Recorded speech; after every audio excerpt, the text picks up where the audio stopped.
20 after 5 right here on the Upside on Channel Africa, and it's time for us to get into our final chat. We are talking tourism. In particular, tech in tourism, fintech, for example.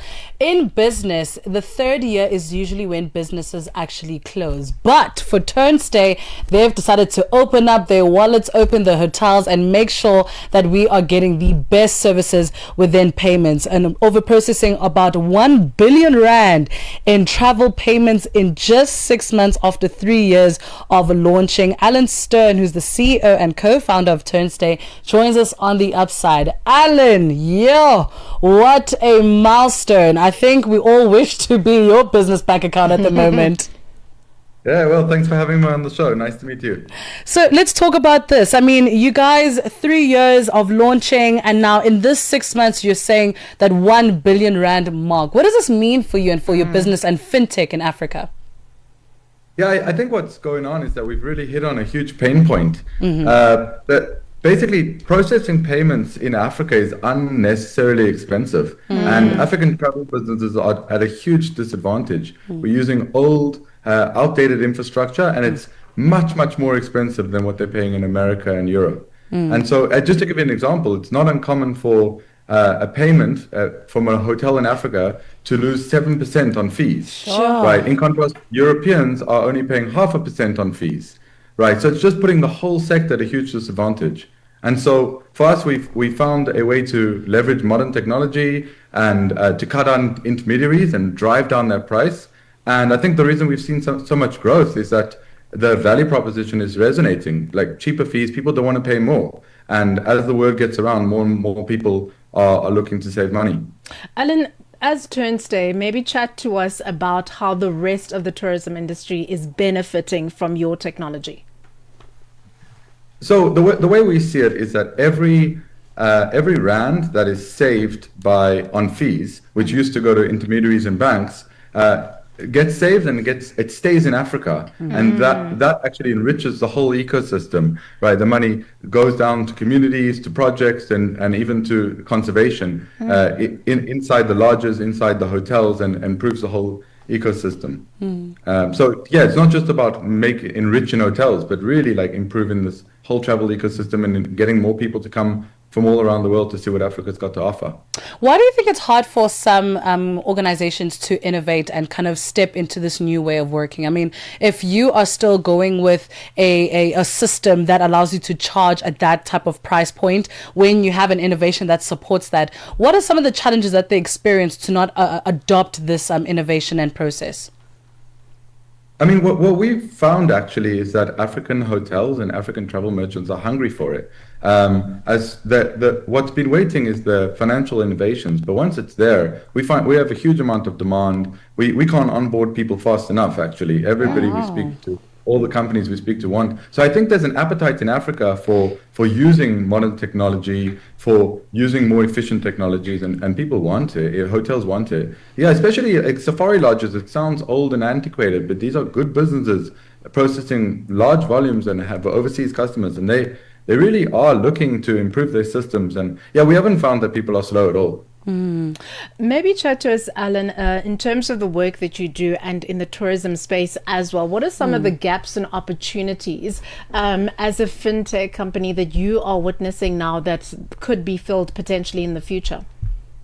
I think what's been interesting in the tourism space is just to understand the complexity of the financial flows.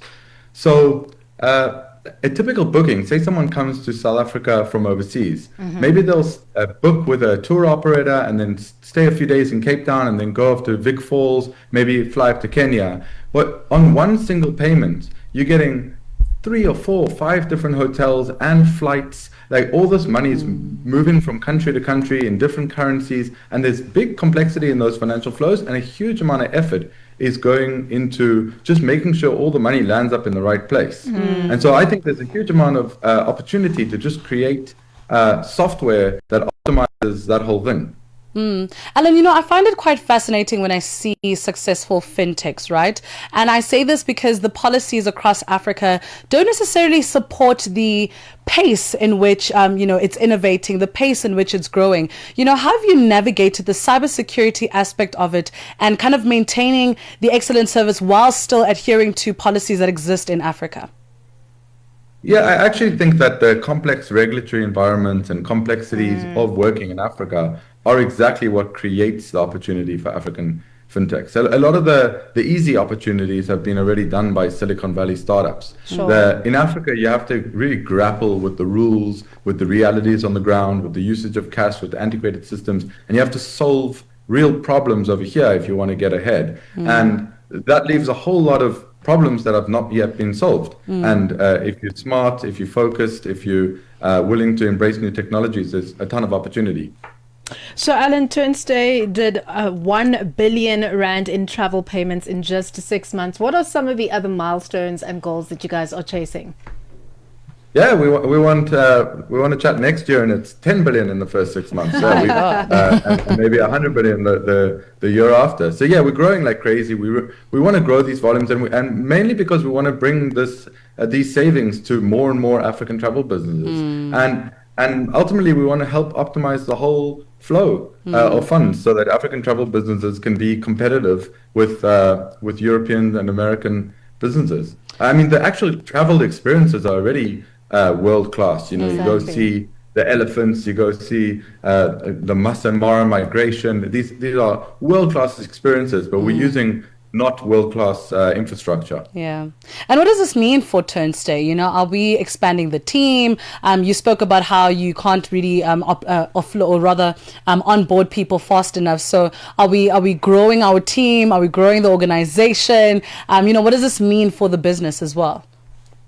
Yeah, I mean, building a startup, it's always growing. As you start to grow, everything starts to shake a little bit. But we can't onboard people fast enough, so we're hiring people to help us with the onboarding.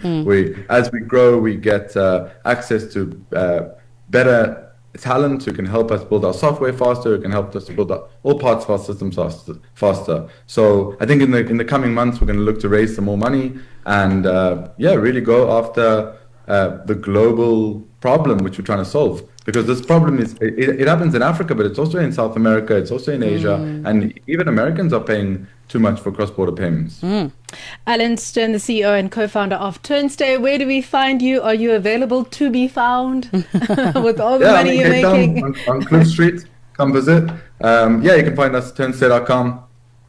Fantastic. Thank you so much for joining us on The Upside, wrapping up our final chat this afternoon, tourism and fintech on Channel Africa. This Women's Month, we lift our voices in honor of our queens. Channel Africa.